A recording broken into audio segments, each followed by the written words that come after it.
let's go ahead and begin with some. Oh, we've got the hand here. Where's the hand? Oh, hello. The hand, another hand. All right. So we want to thank Oscar for playing today, and Oscar is promising us to go into the underworld where he will catch some of your memories and play for that again sometime. Angie is here doing some reading. Donald Grimmy is doing tech. We had quite a week, and I'm glad you guys are very patient with me. I had 2 weddings last weekend, both of which were very, very large in different parts of town. One involved Maria's nephew in a big wedding off Bayshore Avenue. And I hope you'll appreciate the humor in this. Coming from a very Colombian family, he was marrying a girl he's been with forever, but her family is of a different background. And they didn't know what to do with me. So at the end of the wedding, I said to the bride's mom, "Hey, I'm in your family now. You know, when you marry one family, you marry another, and that's my nephew by marriage, so you've got me." And the whole place roared. And she looked at me, and she goes, "Ah," and laughed. Humor saves the day. Moving right along. This week, I had 100 pieces of writing to grade. Melissa's service yesterday had 150, 160 people there. It was packed. And then today we have a service on memories. I hope you have a great sense of humor today. So we want to thank all of you for being patient this week. I owe lots of you phone calls, and I will try to get to them this week. Upcoming, this coming Saturday, we have our first ever social gathering. Finally, after years, Maureen is hosting a soiree. And this will be the first of many. She didn't know that, but it will be the first of many because social components to All Souls. You know, we've had all this stuff as Zoom. That's nice. We do the book club. That's nice. We need some social aspects. Now that COVID is on the wane, she's got plenty of ground and plenty of parking. And so I invite you all to bring all of your friends, all of the neighborhood, everybody you know, and we'll all gather at Maureen's. Bring all the people you know all around you. For what it's worth. There we go. Next Sunday is Thanksgiving Sunday, and we're going to be taking a look at something very different to be thankful for. The Sunday after that, we're at Arelli's for a house church outside. We can be outside now to enjoy a beautiful, beautiful setting. And a couple of other things. We're going to need to replace Margarita. Margarita has been working nonstop for 5 months, 5 to 7 days a week. When her company finally got sold, and she was a big deal in that, and she's in a new company, she needs time out. So if anybody is interested in talking to me about becoming president of the congregation for next year, please let me know. The rest of the officers and board members are already on board. So we thank everybody for that. And if anybody's interested, please let me know. Okay. Besa sent out an email. If you can remember, check that email out. She is our contact to everything in social justice in the area. That woman has more contacts, more interest in, and she is on several boards right here in town dealing with everything that you can imagine, including autism, including the poor, including those whose rents are being taken advantage of. She is a walking, talking encyclopedia of social justice issues, including LGBTQ and others as well. So any way we can support her in all that she does, it is a kind of an entree to social justice that we have never had. Having said that, then, let's light the memorial candle. If you would pull out a memorial candle. And let us this day remember a number of people. Let us remember Melissa's family and her friends, many of whom came from out of town. Barbara Nelson. Many of you do not know Barbara. She's over 100 years old. She's in the palace. She is the first female president of the Red Cross. She's a dual member. Judy Homer has been taking care of a long while. I've gotten to know her family over the years. So we light a candle as she is in her final years. We want to remember, though the news is not carrying it, Pakistan is still suffering the after effects of a horrific flood. We have people on the west coast of Florida that are still suffering the after effects of a horrific storm. We have people in Puerto Rico that are still suffering not only Fiona, but a monstrous Nicole rain tropical storm. And we also have, if you will, another disaster, Ukraine. Kherson has been liberated, but there is no water and there is no food. So keep all of these people, if you can, in your thoughts, in your prayers. Keep them close. If it were not fate or randomness, it could be one of us or all of us. And Oscar, if you would begin an introit for us. Thank you.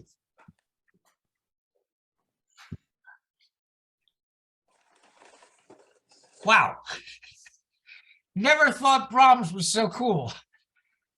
Our call to worship, if you'd be so kind to read it responsively with me.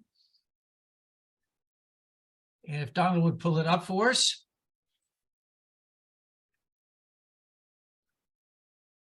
For all the souls who, from their labors rest, whose love of life before the world confessed, their memory be forever blessed. Alleluia, alleluia. Spirit of life, whom we know best in our own loving and being loved, hold us as we remember those we have loved and those who have loved us. Help us to know that we are not alone in our grieving, and help us also to come to that peaceful place in which we can take what we learned from those who have gone before us. Remind us that we too are mortal, and that an enduring legacy we leave is the love that shines through our lives. Amen.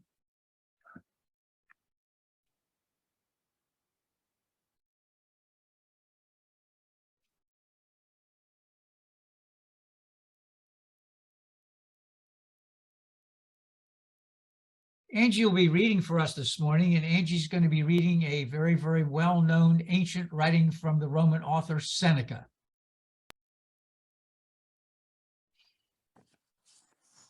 In the presence of death, we must continue to sing the song of life. We must be able to accept death and go from its presence better able to bear our burdens and to lighten the load of others. Out of our sorrows should come understanding. Through our sorrows, we join with all of those before us who have had to suffer, and all of those who will yet have to do so. Let us not be gripped by the fear of death. If another day be added to our lives, let us joyfully receive it, but let us not anxiously depend on our tomorrows. Though we grieve the deaths of our loved ones, we accept them and hold on to our memories as precious gifts. Let us make the best of our loved ones while they are with us, and let us not bury our love with death. All right, Angie, do you want to lead us in the, you read the first line and I'll lead everybody in the second. Okay. Remembrance of things past is not necessarily the remembrance of things as they were. We all have our time machines, don't we? Those that take us back are memories, and those that carry us forward are dreams. It is easy to love people in memory. The hard thing is to love them when they are in front of you. Do not let the memories of your past limit the potential of your future. And again, a reading by Angie from Rumi. I said, what about my eyes? He said, keep them on the road. I said, what about my passion? He said, keep it burning. I said, what about my heart? He said, tell me what you hold inside it. I said, pain and sorrow. He said, stay with it. The wound is the place where the light enters you. Thank you, Angie. Thank you.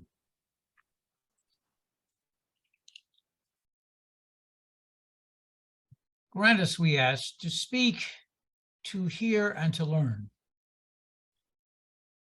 so that our fears may be banished, our minds may become enlightened, our thoughts, our faith be increased yet another day. Amen. I had a birthday a couple of weeks ago, and the mind is very, very strange. Maybe it's my mind that's strange. I wouldn't put that on the rest of you. My mind is strange. And as I'm waking up, I have no idea how this happened. W.C. Fields spoke. And I thought, what? And this is what W.C. Fields says, "Ah, yes, clause antiquity. You're in antiquity, clause antiquity." I thought, what the heck is that? And then I'm rummaging around, looking at what's coming up for services, and W.C. Fields speaks again. And I'm thinking, stop. And he goes, "Ah, yes, clause, memories, memories." And I'm thinking, yeah, we need to talk about memories. What is it during holiday season that prompts memories to come flooding out of everywhere? Have you ever noticed that? For us, big holidays, it's in different countries, of course, it's different holidays, but the holiday season does something with our species, especially for us here in the United States at Thanksgiving / Christmas / Hanukkah, that somehow memories come flooding out and they're not necessarily helpful. Look at the songs and the lyrics that we had today. Try to remember the kind of September when life was slow and oh so mellow. What September was that? Whose September was life and mellow? My September's rotted. What were they talking about? September mellow. Who had a mellow September? Does anybody remember mellow September? I remember mellow September's not. Going off to college, classes I had to take, I hated. Going off to high school, there was one class every year that absolutely was a death march. September? You're thinking about, guess what? Summer, which was fun, has ended. Now you're back to this was not mellow. Where do they come up with this stuff? Try to remember when life was so tender. Does anybody remember when life was so tender? Does anybody? Was there ever a tender part in your life? If you think when you were a baby, really? What's it like walking around with dirty diapers? That's not tender. What's it like about when you're hungry? What is it about like, tender? I remember my teen years. Do you really want to go back to your teen years? Think about that. Does anybody want to go back to being a teen again? One of the things, need to be optimistic. I'll pie you, Nick. I'll pie you. That's my optimism. Who wants to be a teenager again? Do you remember the anxiety? Who am I? What am I? And then here you go, trying to figure out what it's like to go on a date. I tell my classes, loaded with 17, 18, and 19-year-olds, you are a delight. Reminds me of what I do not want to be again. Then we have in my classes a telenovela moment in which people get to share their disasters, their social disasters of the last week. It reminds me, listening to these, how I do not want to be a teenager again. Oh, mercy me. Do any of you remember your teen years? Does anybody? Do you remember the anger, the confusion, the depression, identity crisis? Where am I? Who am I? And then there were, are you ready for this? Your parents. Yes, your parents.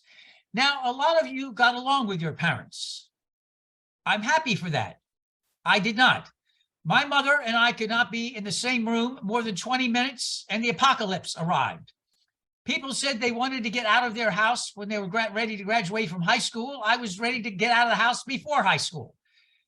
I'm glad people remember their teen years. Then we get on memories. I can dream of the old days. Life was beautiful then. I remember the time I knew what happiness was. There is a great book. You can get it. I just checked it out on Amazon for $14.95 from the Bettman Archives, and it's called The Good Old Days. They Were Terrible. Ha! And it's a great book about the good old days. Should we go wandering through the good old days? before there were hello supermarkets. That means you had to go to each place to buy stuff that wasn't gift, wasn't wrapped, wasn't washed, and you had no idea where it came from or how it came from. Do you remember medicine back then? Do any of you even remember medicine, what it was like in the 50s? No, you're all too young. I mean, when you think about that, the good old days, people think this country was polarized now. As I said at Melissa's funeral service yesterday, did they forget the 60s? Does anybody here remember the 60s? This was not, folks, sunshine, lollipops, and roses. I remember in the 60s, if you wore an American lapel pen, good luck for that. You would round up into a firestorm. And I remember I was paying attention to soldiers who came back from the war in Vietnam. True story. And I thought, you know, I watched a movie that probably nobody ever remembers. It was called The Boys of Company C. It was the first of the great Vietnam War movies. Do you remember Apocalypse Now? And you remember The Deer Hunter? But the first one that was really powerful was The Boys of Company C.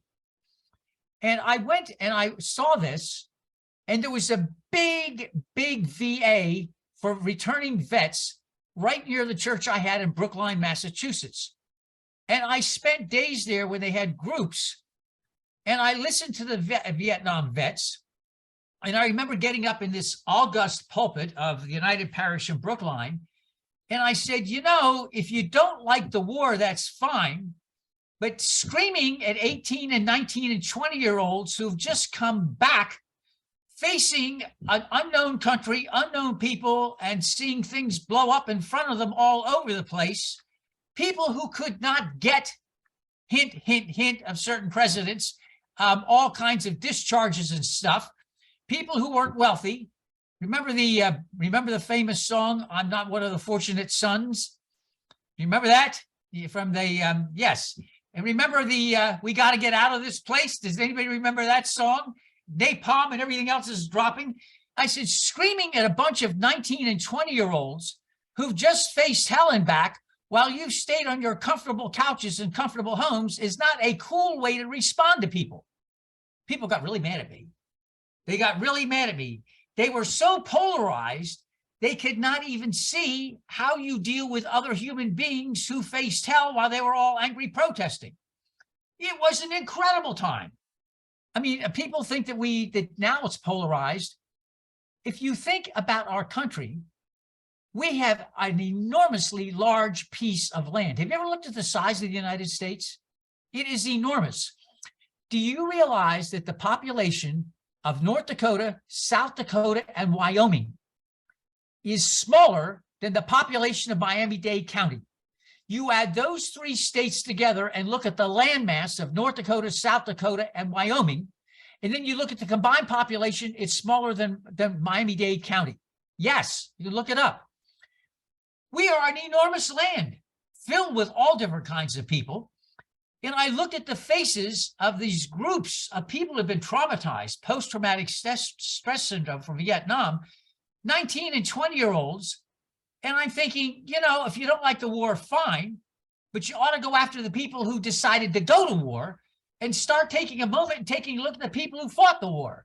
Whether you like it or not, these kids are traumatized beyond belief.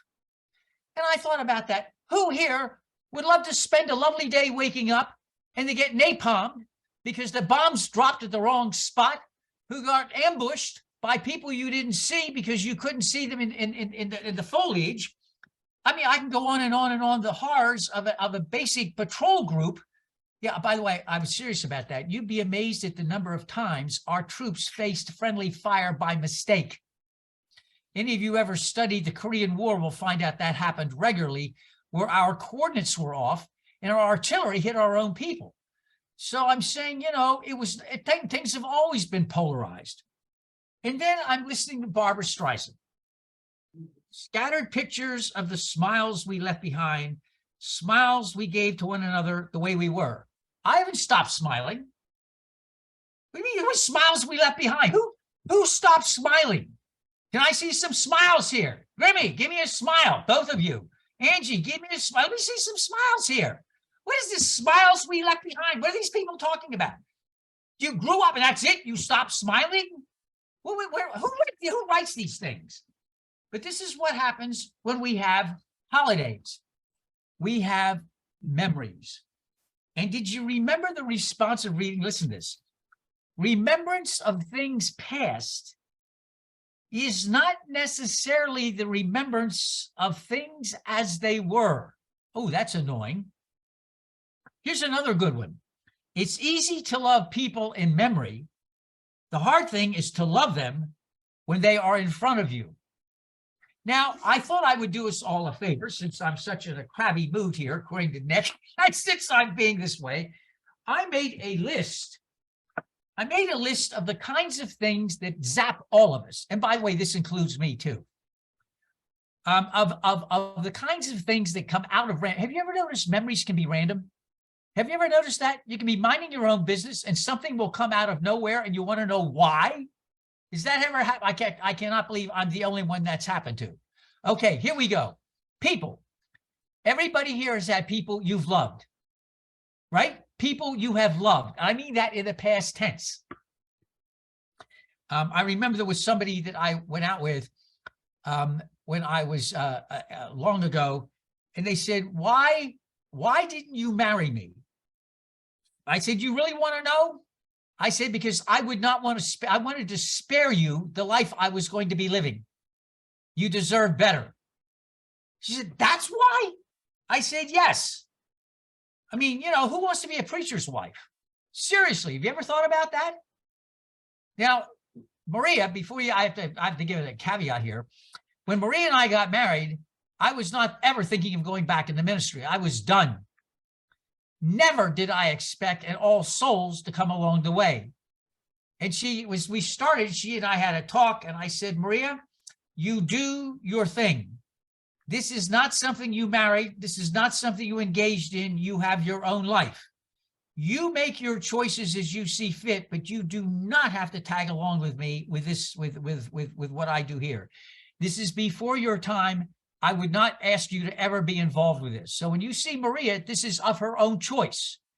This is not like the day when you married a minister's wife, and that is not a profession if I were a woman, I would marry a minister. How's that a nice thing? People you've loved. Here you are about family. Have you ever noticed how our siblings and families can be a real mess? Have you ever noticed that? And I say that lovingly. I mean, it is wild. I mean, I look at our families and I'm trying to think, you know, these are where telenovelas come from. You don't have to have fiction. You just need to look at a few families and you're all there. I mean, you couldn't invent anything better. Am I right? Think about our families, a strange mixed group we are. Friends. Have you ever thought about the number of friends we have over our life? And one of the things that I find strange in Miami, and I find strange here at All Souls, is a lot of us have now been friends for a while. I find that fascinating. People come and go in Miami. And here we go, we all know each other. I've known Grimmy since before the Big Bang. I've known Judy and Rick now, it seems, for years. I've known Karen Paul from FIU. I mean, I've known all of you. It seems like we've all known each other for a long time. And, you know, there are times that friends leave us for politics. They leave us because of death. But then we are lucky. We have new friends. And I consider it an incredible gift that those of us gathered here are friendly to each other and are glad to be in each other's presence. It is, if you will, a priceless gift. Some of us have partners. Some of us have people that we have partnered with over the years, some of us not. I have never understood relationships. I really haven't, because they're complicated.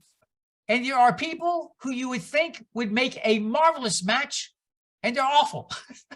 Other people have been together forever, and you would have lost the ranch if you had suggested they have lived a long. Am I right? Have you think about people you've known? Couples you think they're going to be fine? It's a disaster.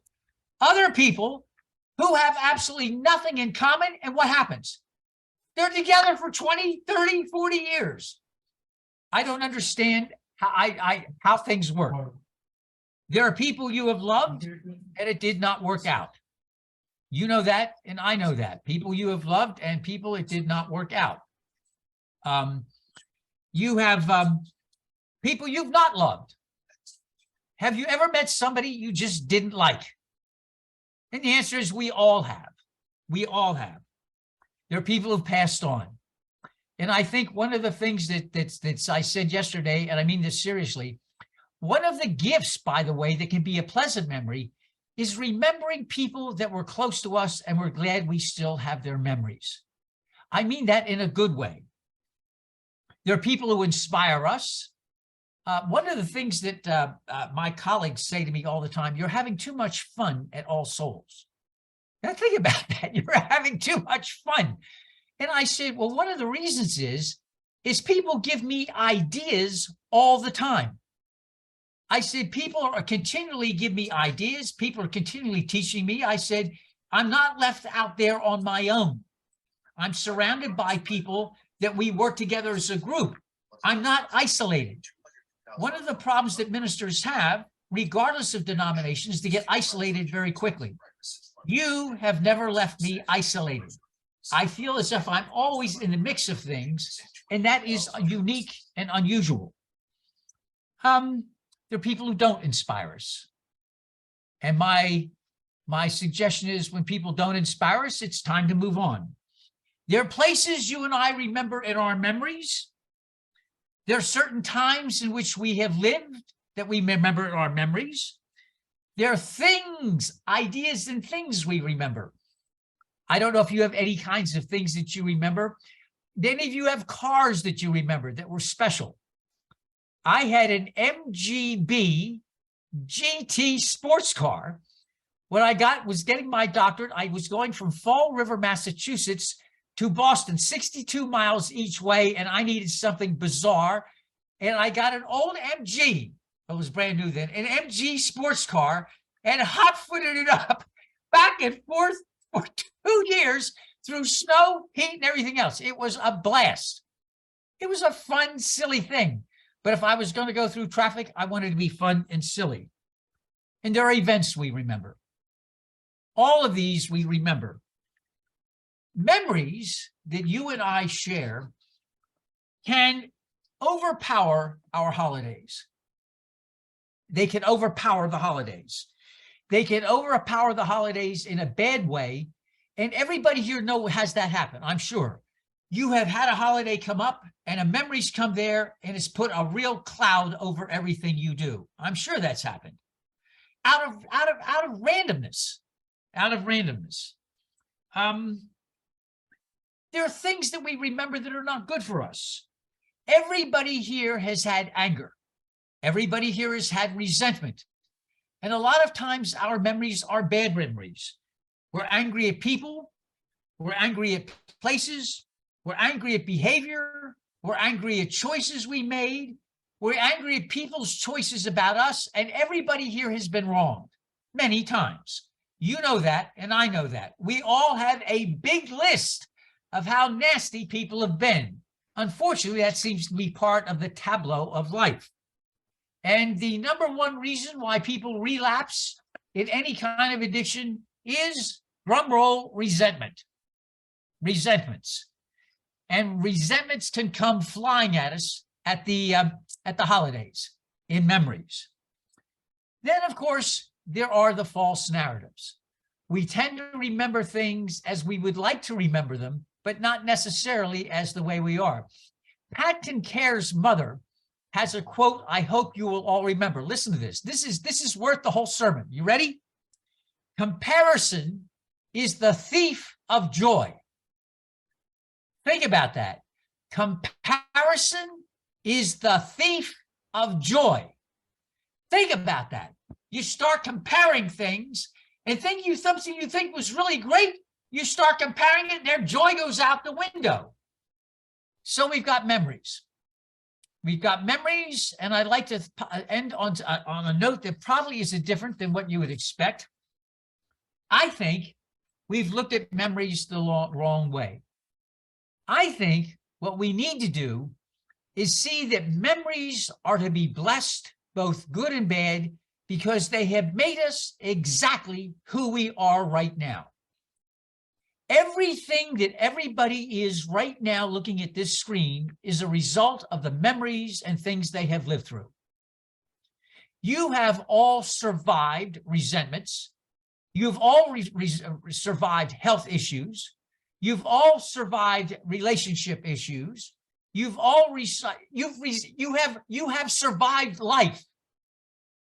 And life isn't always nice, kind. It's often brutish and mean and short and random. And those memories can make us what we are today. They are the stuff that give us the backbone to stand up and salute life itself. Not saying yes, not saying no, but saying, yes, it is, and I am, and that's fine. I am doing the best I can. I am the sum total of everything that has gone before me. You know what? That's good enough. That is good enough. And I think we need to celebrate that. Jesse Jackson, who absolutely drives me nuts, was the one who went around and preached, you are somebody. I need you to say to yourself, I am somebody. I count. And that I am somebody and that I count is the result of all of those memories, both good and bad, that have forged you into the person you are today. And that is a blessing. Every one of you here has survived all kinds of things. And I think for that, we need to stand up and be grateful. Everyone here has loved people. Everyone here has supported people. Everyone here has cared for people in spite of everything. Have you thought about that? You cared for people, loved people, supported people in spite of it all. That is the result of our memories. So let them salute the holidays. Let not the memories hold us back, but let us sing, let us laugh, let us cry, let us embrace the holidays, and let us embrace those memories and smile and giggle sometimes too. It helps. Amen.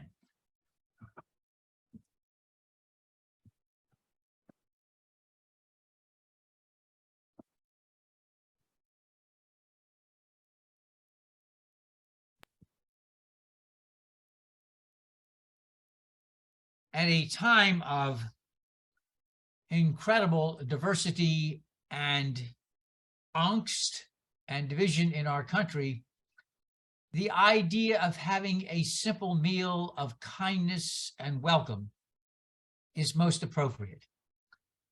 It starts roughly 10,000 years ago in what we now call Turkey, a kind of area where wheat, forerunner of wheat as we know it, was growing. People were poor, and they offered some bread as they knew it, and a cup of diluted wine as offering a hello and welcome.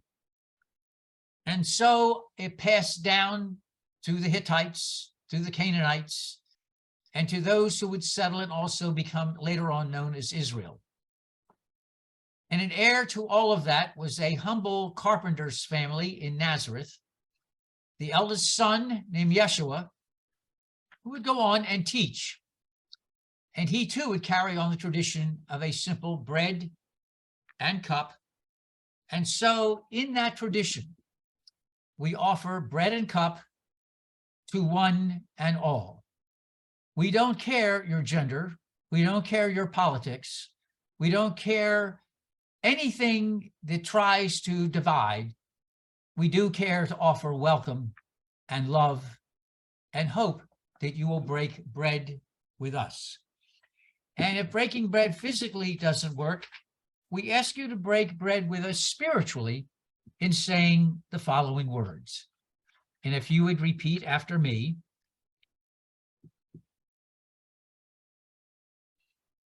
Promise me you'll remember.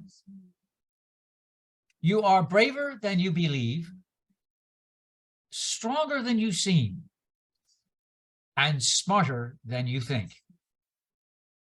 God didn't promise days without pain, laughter without sorrows, and sun without rain. But the divine did promise strength for the day, comfort for the tears, and light for the way. As the week begins, and each of us follows our own path, may our paths somehow, in a miraculous way, intersect. And may we offer each other love and support and caring. May we hold each other close, and may we always remember the poor and the unfortunate, the sick and the suffering, the tempted and bereaved, and the forgotten and lonely.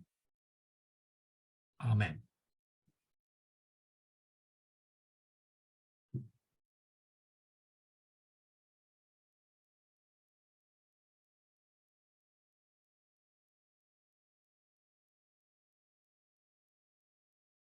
Wow. If you please repeat after me, you don't even need to look at the bulletin. Please repeat after me something we remember for all of us. If you repeat after me again, in peace may you leave this shore. In love may you find the next. Safe passage on your travels until our final journey. And may we meet again. May we meet again. God bless and amen. And thank you all for being with us today. Thank you, Don, for the tech. Thank you, Mary Grimmy, for reading. Thank you, Maureen and Pat and Rick and Judy and Mary Grimmy and Karen, Paul and Angie for reading. John and Christine, Dennis, Oscar from the underworld, Nick, Danny Sorkin from New York, Cecilia down the street, Cindy and Larry Deach from up in Daytona, from Port Orange, from Donald Schweitzer in Ormond Beach, from Sarah in Alabama for Pat and Care here, and from whose mom we quoted much. Thank you all, blessings, and see you next Sunday for our Thanksgiving wazoo. It'll be different. Bless you all, bless you all. Bye-bye now. Bye. Bye-bye, everybody. Have a good week. Bye, guys. Bye, everybody. Thank you. Bye, Reverend. Bye, everybody. Bye. Bye, everybody.